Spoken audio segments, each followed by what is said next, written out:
There we go.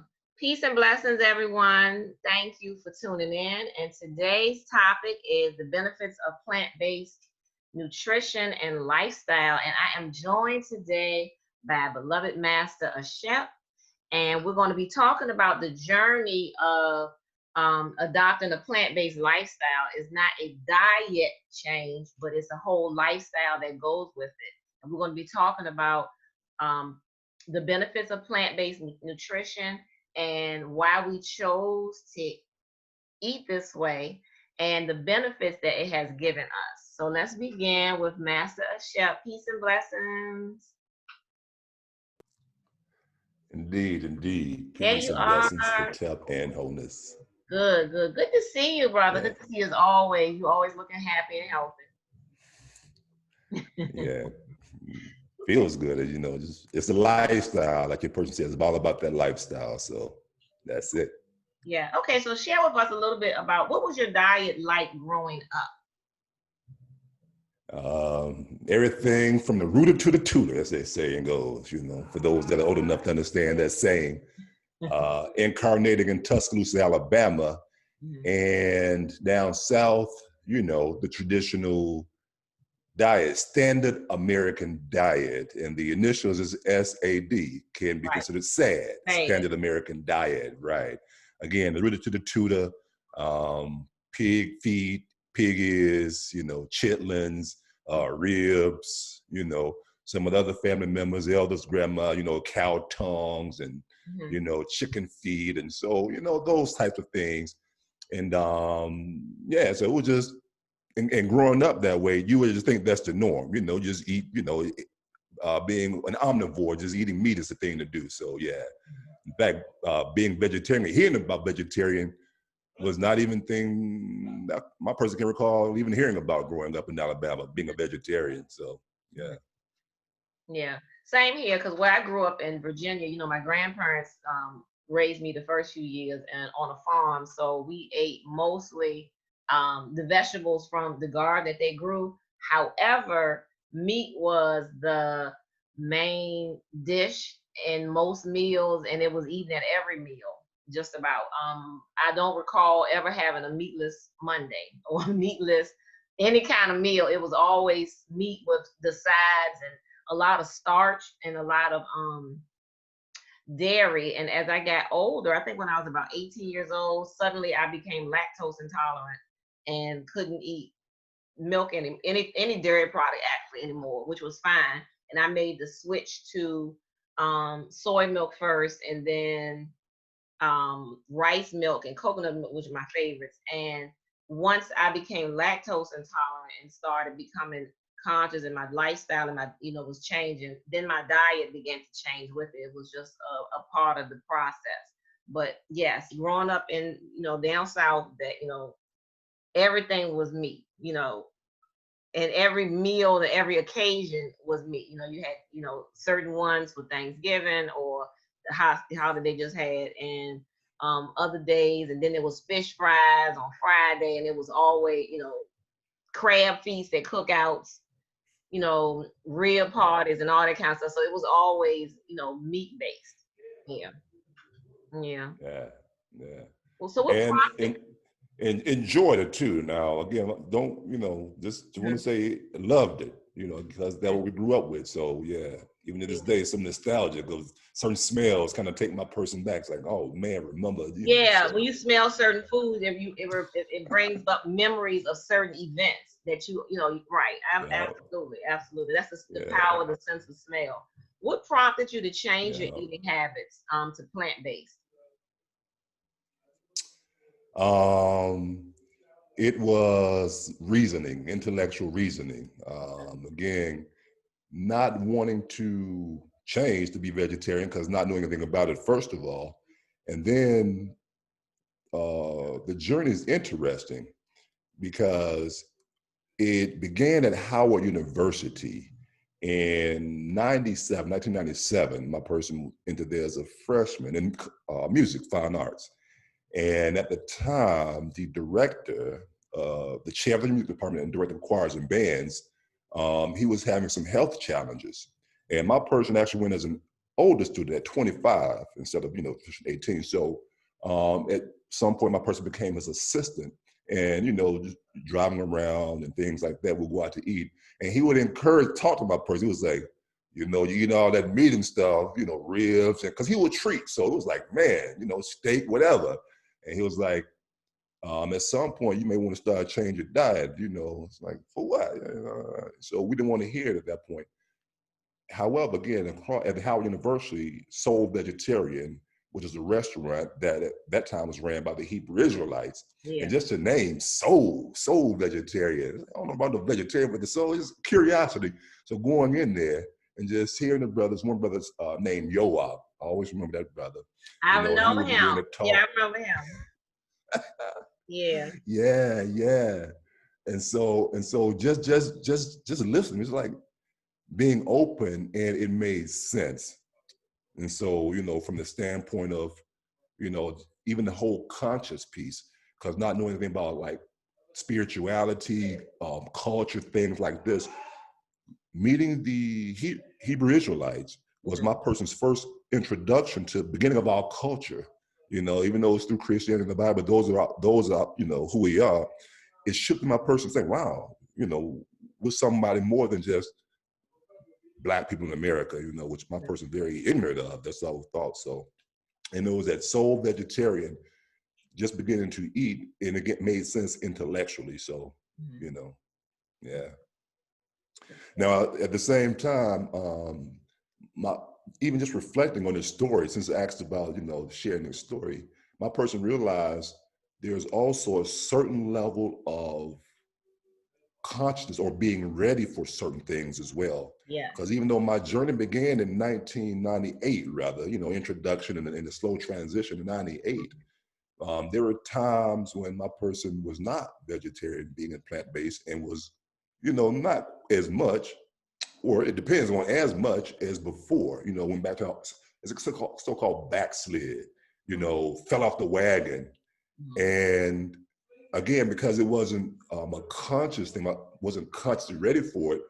It was like no remorse or anything like that. It was just like, oh, we eat meat again right now, and we may do it again one day, but right now, whether it been going to jail because of certain challenging, dealing with the Moors and challenging the system, feeling like a little Martin Luther King or somebody, and Malcolm X combined, who was challenging the system, standing up for our rights, and so going in jail and being homeless, and so this life of just this, that, and the other was not stable enough consciously to really hold on vibrationally the importance of it. Because again, it sounded good, let's do it. But like a lot of things outside from just eating, it could be, whether it be to gain weight, to gain muscle mass, to change careers, to be more creative. We may start something, and then we may stop. We may start it again. And one person realized the consciousness has to be ready to say, oh, let's choose this, and we're ready for it, ready to make the commitment for it.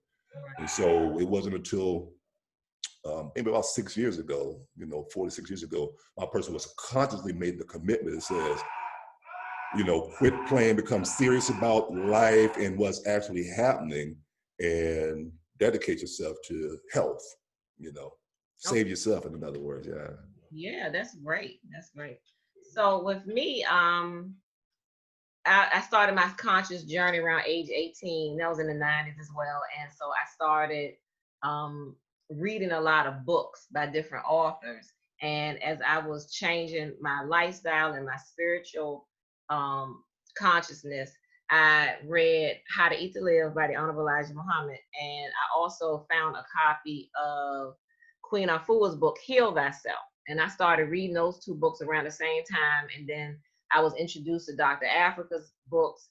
And that's when I began to see there's a whole nother lifestyle and there's a whole nother way of thinking.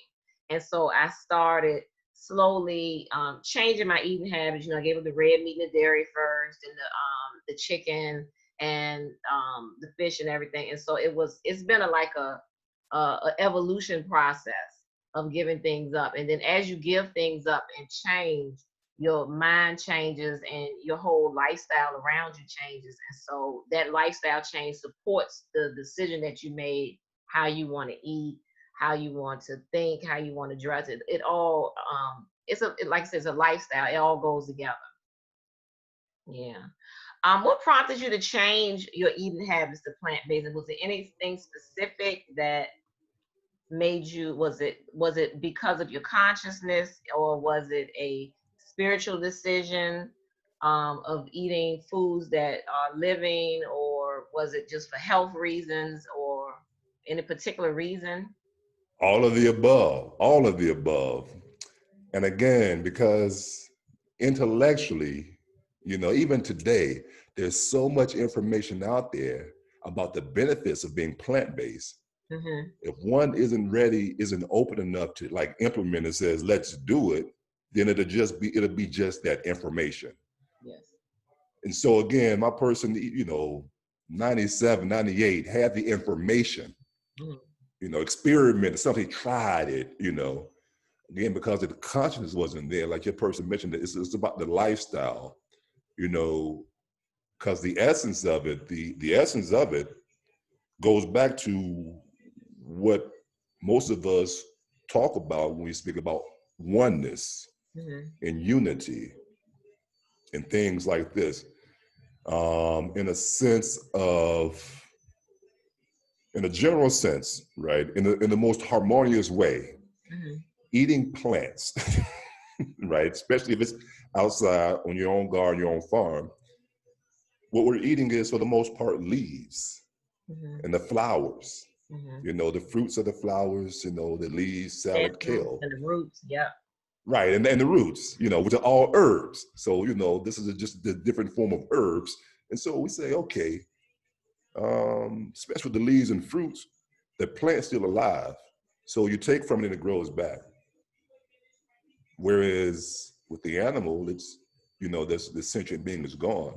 And of course, we all will die, of course, you understand like certain sacrifices, there's a certain way to harmoniously do things if you're going to eat meat.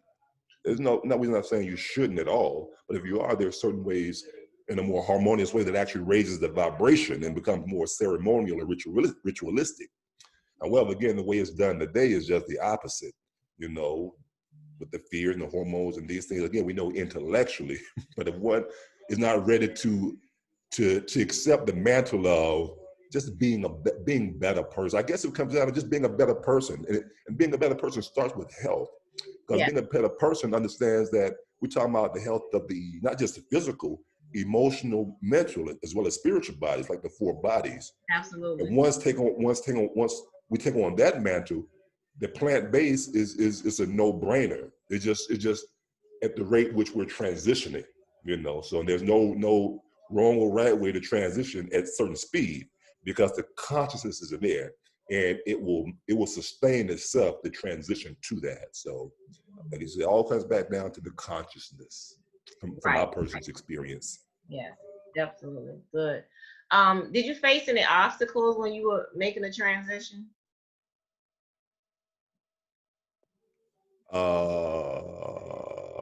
Outside of self. Yeah. That's it. It's, the only obstacle. Well, actually, again, there's a certain period of my person's life when it was like challenging the system. Then with the Moors, and Mhm. so as a plant-based, going to jail, even certain times not eating certain things. But if you're in there for a while, you give in a sense. Okay, all right, fine. So yeah, that was one challenge. Being homeless on the streets, another challenge. So, and again, those things my person put itself in, operating out of ignorance, still not ready to embrace the responsibility of what it means to be not just a child of God, but a man of God. Because a child, there's a certain leeway you get, a child of God. But as a man of God, certain responsibility and accountability. And so because my person intellectually knows, let's just say the word, or, what my eye intellectually knows how to harmony, about self, how to correct self and things like this. And if my person chooses not to do that, then that's out of pocket already. So then my person will put itself in situations to remind itself to come back to pocket. And in those situations, again, the diet, so-called diet, where it's in the pocket, it's a live it, because we're living, not dying. Yeah. So out of pocket ignoring the, okay, I'm gonna just do, just I ain't got time. Maybe later, this right now, this is more important. Whatever it is, distractions cause certain situations to happen to cause the foods to be low vibrating foods, law of attraction. You think a certain way, you think in a certain way, things happen, then you eat the food because you're in a situation which promotes that type of thinking. So it promotes that cycle. So yes, those years when a person was not on a plant base, through his own self and his own way of thinking about life, and put myself in such situations where the food was only the physical manifestation of what my person's thoughts were. Exactly. Yes, I agree. Yeah. Most of the obstacles that I faced was just not having the resources, because when I first became vegetarian and then eventually vegan, and this was in Virginia in the 90s, and there weren't as many health food stores then as there are now. We didn't have restaurants that had too many plant-based options. So I ate at home all the time, and people invite you to stuff and there's no plant-based options on the menu, and you have to bring your own stuff all the time. So those were the obstacles that I faced. And then criticism. I got a lot of criticism, which surprised me because I initially made the switch to have better health and to help the environment, because there's more land can be used to grow crops to feed people versus feeding animals for slaughter. And so a lot of criticism, a lot of backlash, backbiting, jokes, all kind of stuff, just because of a decision that I felt I was making, which was my own personal choice. And it was amazing the things that were being said, because I became aware of how people put so much emotional connection to food. And so some people, when they offer you something, you say no thank you, they actually get upset and angry because they got this emotional connection to food, or they feel like you're depriving yourself, or just a lack of knowledge. You're depriving yourself, you're going to starve, you're going to be anemic. And then the people that are saying that, a lot of them are anemic, yet they eat meat. So you've been taking iron pills for decades and you're still anemic, yet you eat, so that was the obstacle that I faced. I just was wondering if you as well, or even if you responded to those kind of criticisms. Yeah, but they weren't a lot though, Mm-hmm. because the path my person chose of just leaving home, joining the Navy to leave home because of traumatic experiences and really not wanting to look back. So, being around family that had the kind of criticism really wasn't there. Okay. However, the friends at the time, kind of got it from them. But at the same time, because of being introduced to it was by a community, that at the same time, it just naturally began to shift to spend more time with these people than these people. So, they went around those people because the community was there. It really was like, okay, cool, you can say what you want to say. Even so much so, going back to Alabama, taking a Whole Foods bag at the barbecue, family reunion barbecue, out there making salads at the barbecue, Right. they talking and laughing. And because my person is cool with it, because, like, okay, Your own we man. don't get it Right. every day, right? And it only lasted so long, and, it was over, Yeah. Well, I every went now through and that. again, but you can only say so much, right? You're right. And then also what's interesting is, in time as years went by, some of those same people that had a lot of criticism and a lot of their smear campaigns would come to me and ask me for nutritional advice, or ask me, what did you do? How do you maintain your weight? Or, you don't have hypertension. What do you do? Why do you, all this kind of stuff. And then they would come and ask you, these same people, would ask you for help. So it's interesting how, like you said, being that example, and you Yeah, just sticking out there, and you're blazing a trail, and yeah, eventually they will follow. Yeah. yeah. What are some of the benefits Yeah. you've experienced from having a plant-based diet?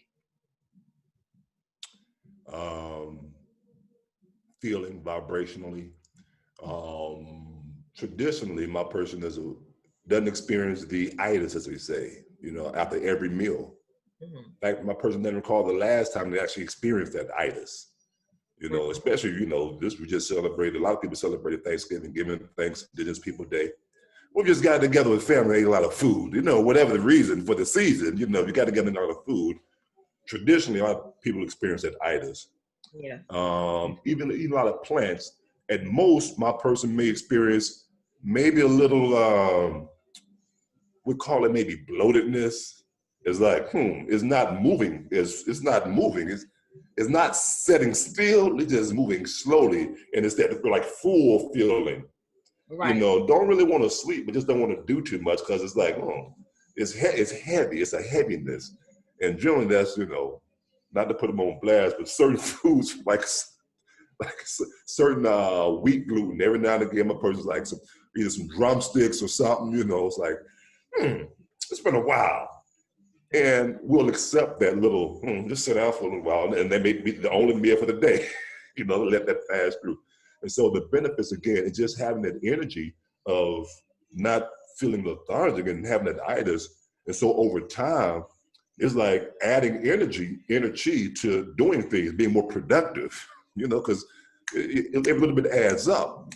And you ain't out to rest without to eat. All of a sudden, you get in a rhythm of, okay, eat, sit down for a few minutes. Okay, cool. Now the energy is here. What we're going to do with this energy now? So Right. it's a different way of producing, being creative just by changing the foods. So that's Exactly. what my personal experience is feeling like, okay, what's happening? Okay, we'll do Yeah. this now. Yeah, I Yeah. can bear witness to that. The plant-based diet does give you more energy because less of your digestive fire is being used. The meats take a little longer to digest, and a lot of processed foods as well take a long time to digest. And I think the plant-based diet, things digest quickly, and you get some of your digestive fire is being preserved, and so you will have more energy. And then I don't have any degenerative diseases, which I grew up hearing was hereditary and inevitable. Everybody in the family has hypertension. A lot of people got diabetes. It runs in our family. I used to hear that all the time. It runs in our family, and it's not running in this one. So, and a lot of women. There's no age limit on it, but a lot of the conditions that we accept as normal, I have not, my person has not experienced, and I attribute it to my diet and my lifestyle.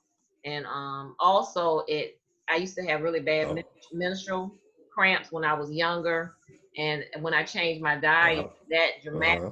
drastically stopped. I mean, almost instantly, it just went. I mean, it happens from time to time, but it's nothing like the severity it used to be um, when I was on the standard American diet. So those are the benefits that I've enjoyed. Yeah. Okay. All Yeah, right. definitely understandable. Sounds like your person is sounds like we're breaking the generational curses, as they say. Even when it Absolutely. comes to like health.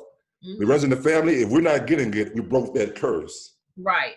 And that's setting an example for them and showing them that this is not something that's in our genetic makeup. This is something that is a lifestyle that is causing these degenerative diseases. And Yeah, you can break that cycle. You can reverse those conditions, and you can also prevention is the best cure. And it's just with simple changes yeah, in the diet, and your lifestyle. You know, yeah, yeah, yep. yeah. Okay. Well, that's great. Well, thank you, brother, for the blessing as always to speak with you and always to share your time and timelessness. Always is a blessing to see you and to talk to you and just to hear, what you have to share because you're such a knowledgeable, um, compassionate, you know, self-realized master. I've learned so much from you over the years. So I appreciate, your time and your energy. Oh, give thanks, reflection. Takes one to know one, you see. Yeah. Yeah, you can only see that what you are. Yes. Yeah. Yeah. All right. Well, thanks, brother, and peace and blessings. And for everyone watching, please like and subscribe and join us. This is a series that we're doing. We're talking to different people about their journey of adopting the plant-based lifestyle and its benefits. And so this will be part 1, and stay tuned for the other parts. Thank you, everyone. Peace and great blessings.